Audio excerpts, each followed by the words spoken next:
இந்த இயக்கத்தை துவங்குகிற போதே எங்களுடைய கிராமத்தில் கிளைக்கழகத்தை உருவாக்கினோம். புரட்சி தலைவருடைய செல்வாக்கு என்பது நாடே வியக்கத்தக்க அளவிற்குத்தான் அவருடைய செல்வாக்கு மிக்க தலைவராக பேரறிஞர் அண்ணாவால் போற்றப்படுகிற தலைவராக வாழ்ந்தார்.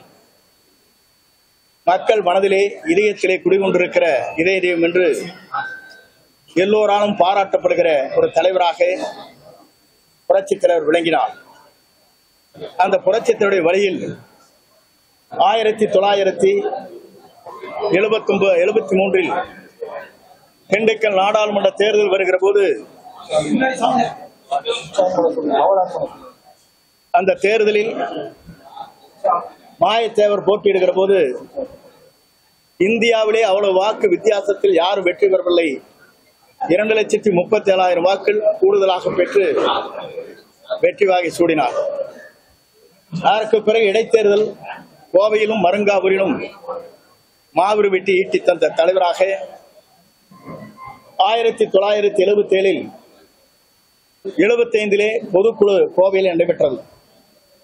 அந்த கோவையில் நடைபெற்ற பொதுக்குழுவில் அரங்கநாயகம் தலைவர், திருப்பூர் மணிமாறன் செயலாளர் என்னை பொருளாளராக நியமித்து பொதுக்குழுவை நடத்த வேண்டும் என்று புரட்சி தலைவருடைய சார்பாக எனக்கு ஆணை வழங்கப்பட்டது. அடிப்படையிலே பொதுக்குழுவை பொறுத்தவரையிலும் முழுமையாக நாங்கள் நின்று செயல்படுத்தியதை புரட்சி தலைவர் வியந்து சத்யா ஸ்டுடியோவுக்கு அழைத்து அண்ணன் KAK அண்ணன் RMV இருக்கின்ற போது மனதார பாராட்டி மகிழ்ச்சியை தெரிவித்தார்.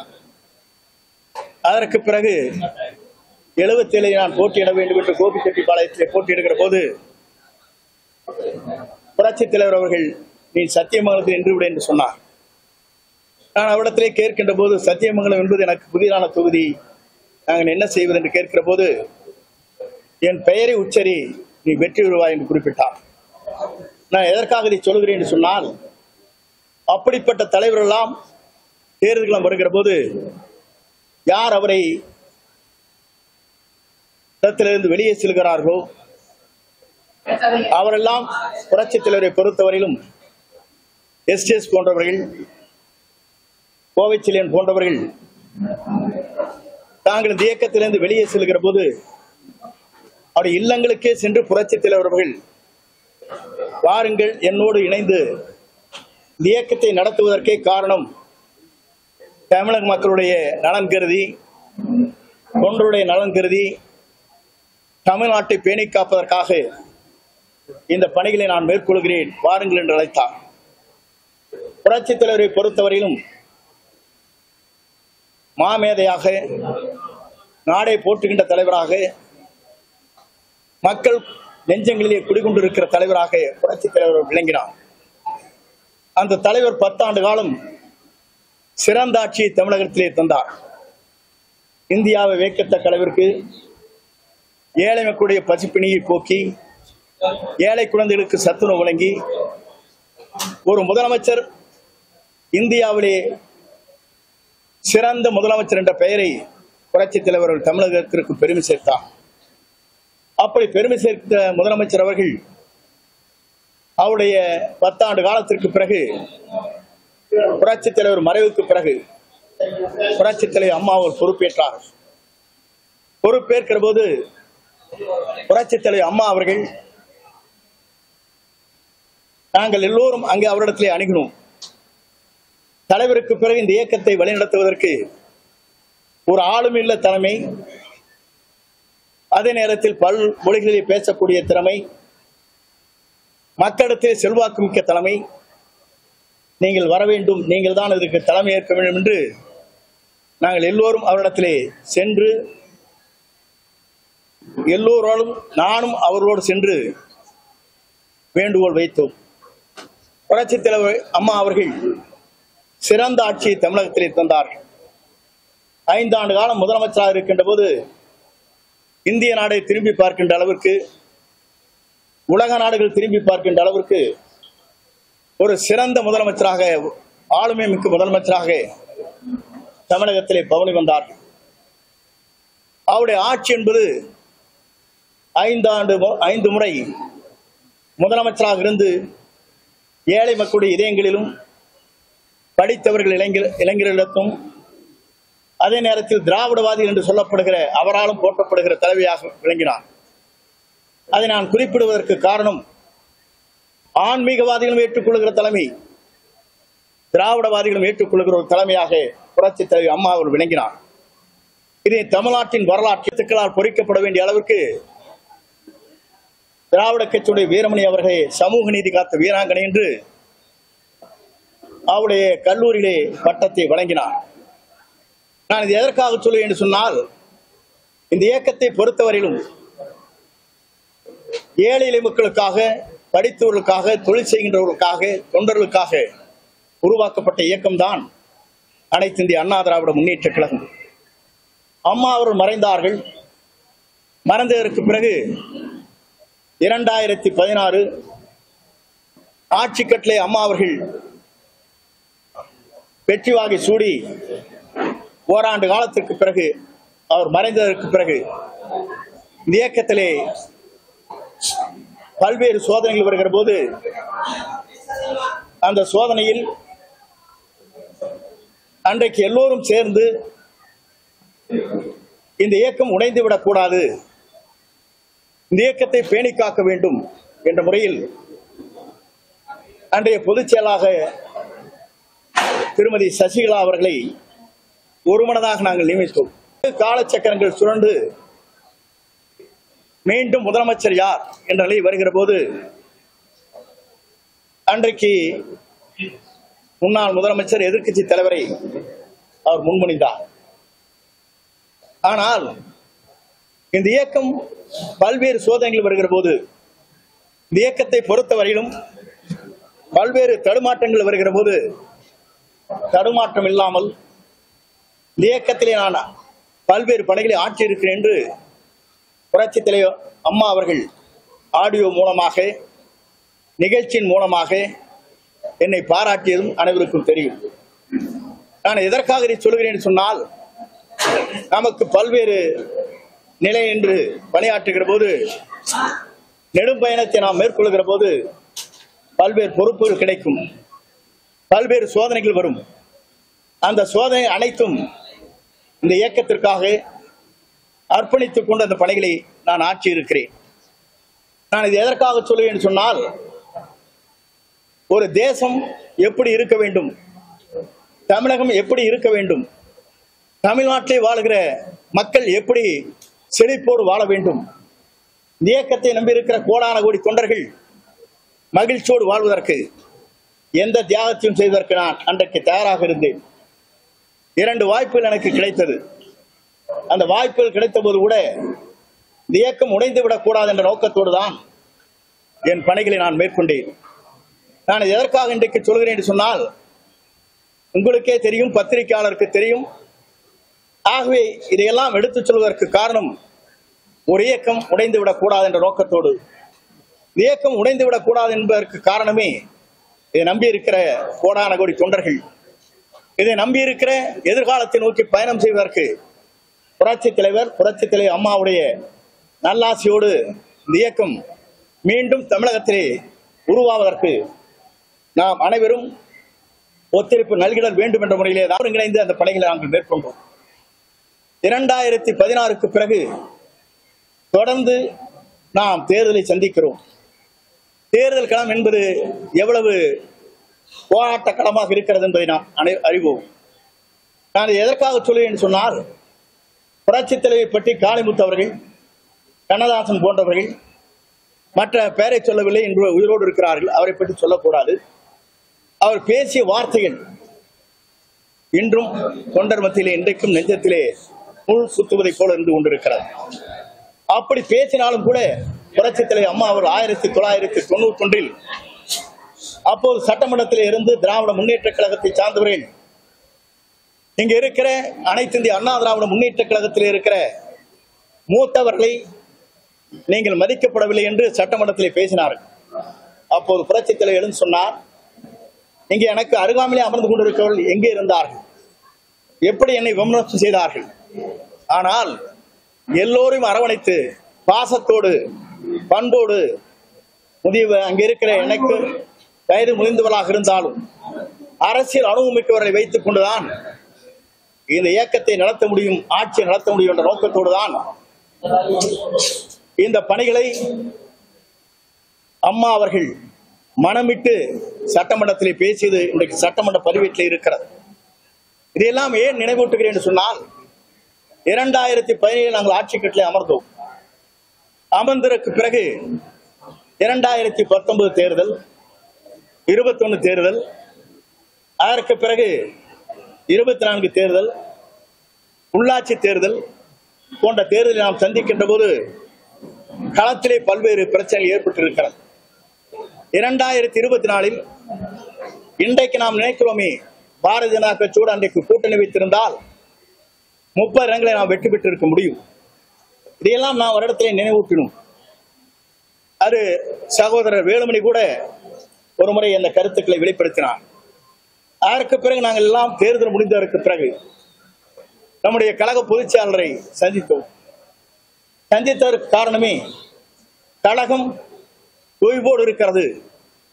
தேர்தல் களத்திலே நாம் எவ்வளவு யூகத்தை வகுத்தாலும் வெற்றி வாகை சூட முடியவில்லை. கழகத்தை ஒன்றிணைக்கப்பட வேண்டும், வெளியே சென்றவர்களை இணைக்கப்பட வேண்டும். அதே நேரத்தில் மக்கள் என்ன நினைக்கிறார்களோ அதை நாம் நிறைவேற்ற வேண்டும் என்ற முறையிலே அன்றைக்கு அண்ணன் நத்தம் விஸ்வநாதன், சகோதரர் SP வேலுமணி, சகோதரர் தங்கமணி, சகோதரர் அன்பழகன், சகோதரர் CV சண்முகம், நாங்கள் 6 பேரும் அவரை சந்தித்தோம். இந்த கருத்து பரிமாற்றங்களை நடைபெற்றது. கருத்து பரிமாற்றங்களை அவர் கேட்டதற்கு பிறகு அவரை பொறுத்தவரையிலும் அந்த கருத்தை ஏற்றுக்கொள்கிற மனநிலையே அவர் இல்லை. நான் எதற்காக நான் சொல்கிறேன் சொன்னால், மறப்போம் மன்னிப்போம், வெளியே சென்றவளை நாம் அரவணைத்தால் மட்டும்தான் இந்த தேர்தல் களத்தில் நாம் வெற்றி பெற முடியுமே தவிர, இது நம்முடைய தலைவர்கள் நமக்கு கற்றுத் தந்திருக்கிற பாடம். புரட்சித் தலைவரோட செல்வாக்கு மிக்க தலைவர் இல்லை, புரட்சித் தலைவர் அம்மாவுடைய செல்வாக்கு மிக்க தலைவர் இல்லை.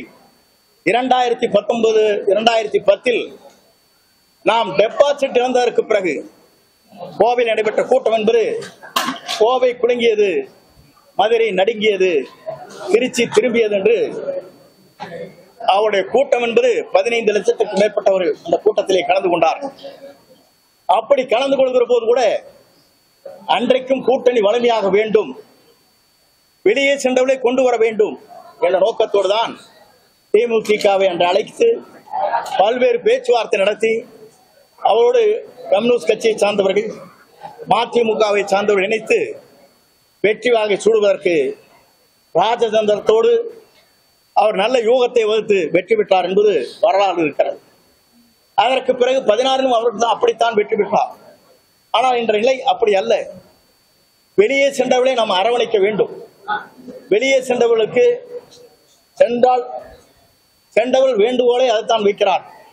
நான் ஒன்றே உங்களிடத்தை சொல்ல விரும்புகிறேன். எந்த கண்டிஷனும் இல்லை, எங்களை ஏற்றுக்கொள்ளுங்கள், உங்களோடு இணைந்து பணியாற்றுகிறேன், நாட்டு மக்கள் நலன் கருதி, தொண்டர் நலன் கருதி நாங்கள் எந்த தியாகத்தையும் செய்ய தயாராக இருக்கிறோம் என்று பல்வேறு மேடைகளும் கடிதங்கள் மூலமாகவும் அவர் நமக்கு கொடுத்துக் கொண்டே இருக்கிறார். அப்படி கொடுத்துக் கொண்டிருக்கிற போது எல்லோரும் என்ன செய்வது என்று நாம் தவித்துக் கொண்டிருக்கிறோம். யார் இதை பற்றி சொல்வது என்ற நிலையிலேதான் இன்று மனம் திறந்து பேசுகிறேன் என்று இங்கே உங்களிடத்திலே நான் சந்தித்துக் கொண்டிருக்கிறேன். ஏனென்று சொன்னால், ஒரு இயக்கம் எல்லோருக்கும் ஒன்றாக இணைந்து செயல்படுவதற்கு இந்த இயக்கம்தான் நமக்கு சகோதர பாசத்தை உருவாக்கி இருக்கிறது. அந்த சகோதர பாசத்தோடு நம்முடைய வெற்றி என்பது இலக்கை எட்டுவதற்கு மக்கள் நினைத்துக் கொண்டிருக்கிறார் ஆட்சி மாற்றங்கள் தேவை என்று. அப்படி ஆட்சி மாற்றங்கள் தேவை என்கிற போது வெளியே சென்றவர்கள் ஒன்றிணைக்கப்பட வேண்டும்.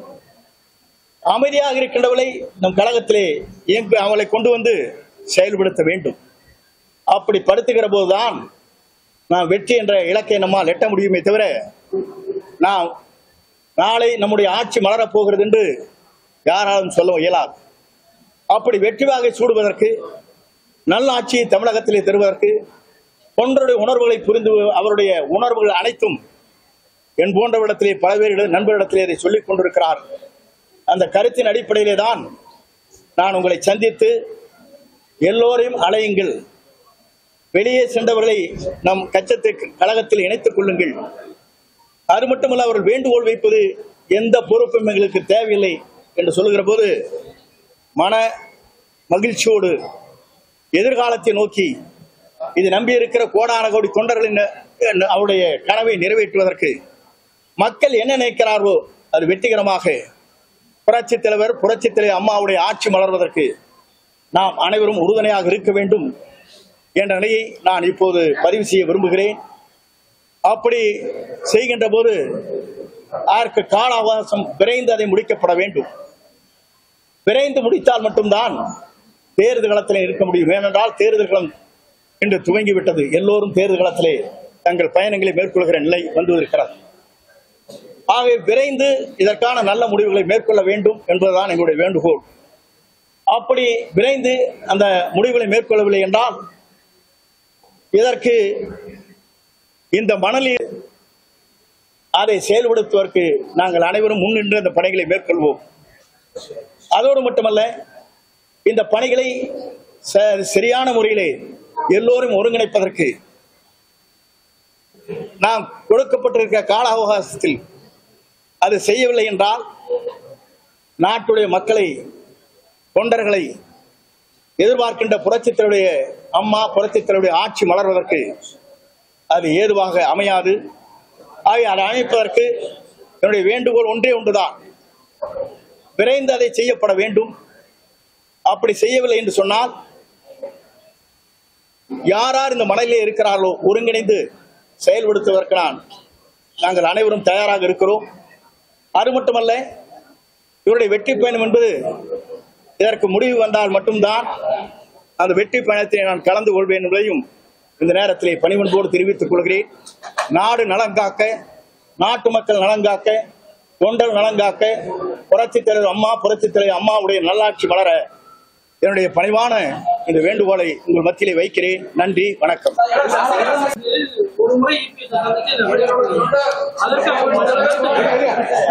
எந்த இடத்துலயுமே தொண்டர்களை வலியுறுத்தியதாவோ ஒரு பதாகையில் ஏந்தி கோரிக்கை வைத்ததாவோ இல்லை. அப்படிங்கும்போது தாங்கள் வலியுறுத்துறது தொண்டர்களோட மனநிலையே இல்லை அப்படிங்கிற ஒரு சந்தேகம் இருக்குது. வருகின்ற கூட்டங்கள் வேறு, பலவேறு தரப்பட்ட தொண்டருடைய மனநிலை வேறு, முக்கிய நிர்வாகிகள் மனநிலை வேறு. மக்கள் ஒன்றிணைந்தால் மட்டும்தான் வெற்றி பெற முடியும் என்று மக்களுடைய மனநிலைகள் வேறு. இதை மனதிலே கொண்டுதான் இதற்கு ஒரு முற்றுப்புள்ளி வைக்க வேண்டும் விரைந்து என்ற முறையிலே தான் இந்த கோரிக்கை நான் வைத்திருக்கிறேன்.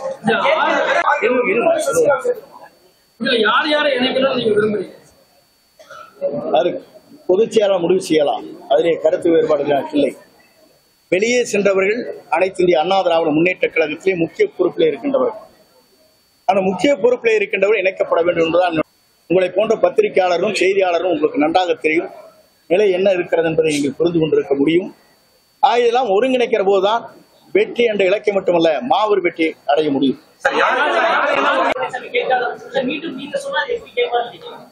என்னுடைய கருத்தை பிரதிபலித்திருக்கிறேன், இதற்கு ஒரு காலக்கெடு வைத்திருக்கிறேன். அப்படி நடக்கவில்லை என்று சொன்னால் இந்த மனநிலையே இருக்கின்றவர்களையும் ஒருங்கிணைத்து அதை வெற்றிகரமாக முடிப்பதற்கு நாங்கள் அனைவரும் முயற்சிகள் மேற்கொள்வோம்.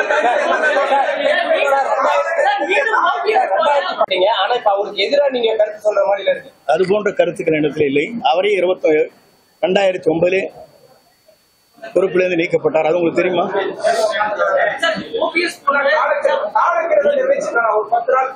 பத்தே நாள் நிறைய முயற்சி ட்ரை பண்ணுவானுங்கிறதா. முதல் ஃபர்ஸ்ட் வந்து நீங்க பேச்சுவார்த்தை 1 மாசம் வேணா நடக்கலாம், அந்த முயற்சி இருக்குங்கிறதா. ஒரு தடவை 6 முன்னாள் அமைச்சர் செயலாளர் கூட்டத்திலேயோ வேற செயற்குழு கூட்டத்திலையும் நீங்க இந்த கோரிக்கையை வலியுறுத்திருக்கீங்களா? அதுக்கு தான் இபிஎஸ் பதில் சொல்லியிருக்காரு. என்னை பொறுத்தவரையிலும் 6 பேர் பேசியதற்கு பிறகு கழகத்தின் பொதுவான கருத்துக்களை என்னிடத்திலே என்றைக்கும் அழைத்து பேசியதில்லை, பேச முன்வரவில்லை. எல்லோரையும் ஒருங்கிணைக்கிற போதுதான் கட்சி வலிமைப்படும். எல்லோரும் ஒருங்கிணைக்கிற போதுதான் வெளியே சென்றவர்கள் அமைதியாக இன்றைக்கு கழக பணியை ஆற்றாமல் அமைதியாக இருக்கின்றவர் பல பேர் இருக்கிறார். அவர்களும் அழைத்து அங்கங்கே ஒருங்கிணைக்கிற போதுதான் நாம் மாபெரும் வெற்றியை ஈட்ட முடியும். இல்ல 10 நாள் டைம்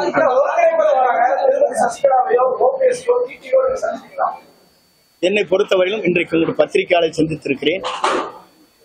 அதற்கு பிறகு என்ன நடக்கப் போகிறது, நாம் என்ன செய்ய போகிறோம் என்பதை எனக்கு நெருங்கிய நண்பர்கள் இருக்கிறார்கள். இந்த மனநிலையோடு அவரை கலந்து அது முடிவு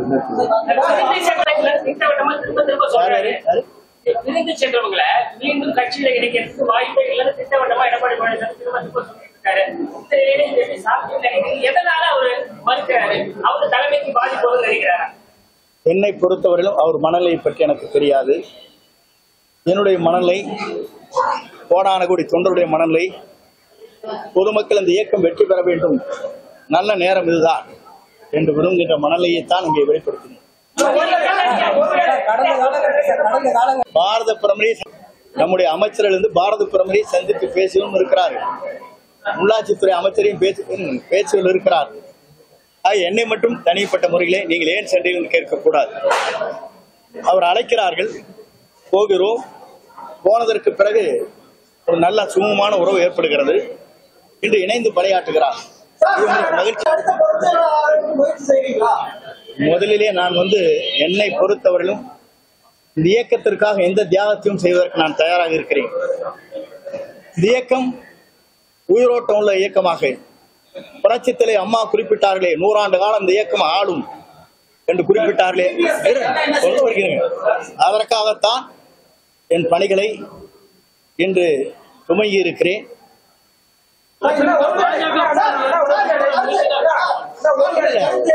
என்னுடைய முயற்சி என்று சொல்லவில்லை,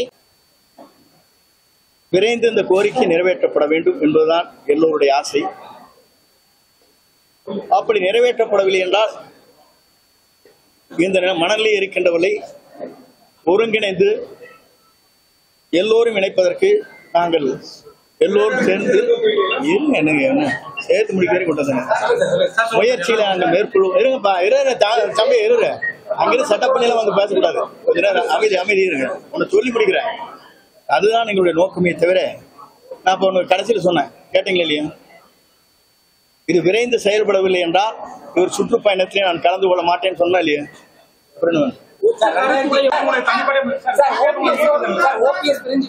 முன்னாள் அமைச்சர்கள் உங்களை போன்ற மூத்தவர்கள் போய் சந்திச்சு பேசினீங்க. ஆனா அதனையும் மீறிதான் அவரு வெளியேற்றப்பட்டார், அது வெளியே போனாரு. திரும்பவும் அவரா கூப்பிடாரு. 2020 தேர்தலுக்கு தோல்விக்கு அவரும் காரணம் அப்படின்னு சொல்லப்படுது. அப்பெல்லாம் அவரு கட்சிக்கு வேலை பார்க்காம தோல்விக்கு காரணமா இருந்தது. இப்ப சேர்த்துக்கோ அப்படின்னா எப்படி சேர்த்துக்கோ அப்படிங்கிற மாதிரி தானே எடப்பாடி பழனிசாமி நிலைமை இருக்கு. இது எஸ்டிஎஸ் தலைவர் பேர்ல